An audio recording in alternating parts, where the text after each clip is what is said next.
کہ پیروں کی دعاؤں سے مرید کے پاس سائیکل بھی نہیں آ پاتی، اور مریدوں کے نذرانے سے پیر جو ہے مرسڈیز کاروں میں گھومتا ہے، بنگلے بناتا ہے اور گاڑیوں میں چلتا ہے اور بڑے بڑے فلیٹ میں رہتا ہے پیر مریدوں کے نذرانے پہ۔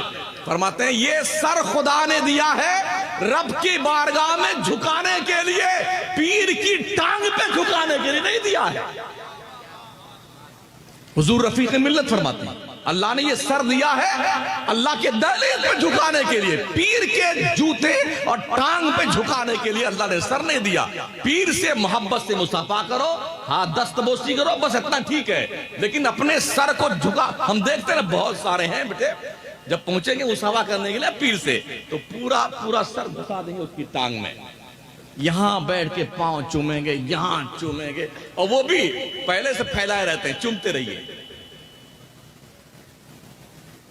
چومتے رہیے۔ یہ تمنا ہوتی لوگوں کی میں بیٹھا رہوں اور لوگ نیت باندھے کھڑے رہے۔ میرے نبی فرماتے ہیں جو شخص یہ نیت رکھتا ہو کہ میں بیٹھا رہوں لوگ میری تعظیم کے لیے کھڑے رہیں، اس شخص کو اپنا ٹھکانہ جہنم میں بنا لینا چاہیے۔